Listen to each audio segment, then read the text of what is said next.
On April 18, 1955, the father of relativity, Albert Einstein, died of a burst aorta and was taken to a mortuary in Princeton, New Jersey.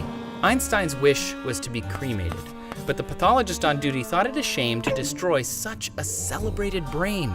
So without permission, he picked up a saw and cut Einstein's cranium open, extracting his brain. Oh, and he also grabbed his eyeballs. Dr. Harvey then plopped everything into a couple of jars and promptly alerted the New York Times. Not surprisingly, the family was furious, but Harvey eventually convinced them his actions were all in the name of science.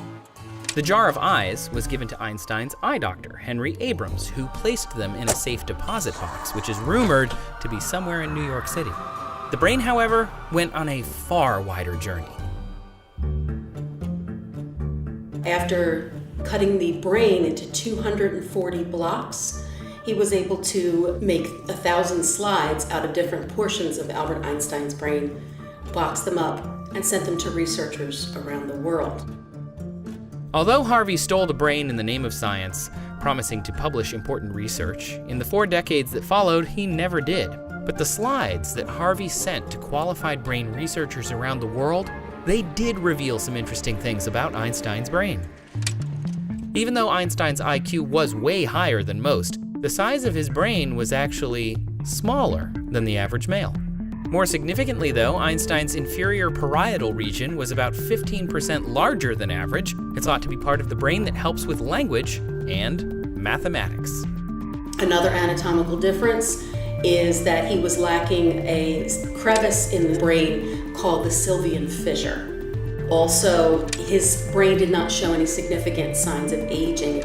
It was lacking a substance called lipofuscin, which is an autofluorescent brown-yellow pigment that's not very well understood. What we do know is that it accumulates in the human body with age, and yet at 76 years old, Einstein's brain was almost completely void of it.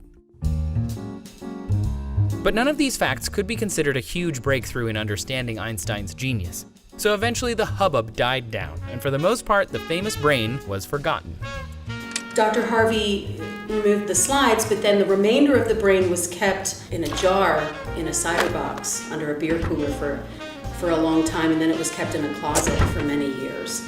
Decades later, Dr. Harvey donated it back to Princeton Hospital in New Jersey. As for the 1,000 slides, what happened to them? There were 5 boxes of slides created of Einstein's brain. We know that one set of slides is at the National Museum of Health and Medicine. At the Motor Museum, we have 46. The rest of the slides are MIA.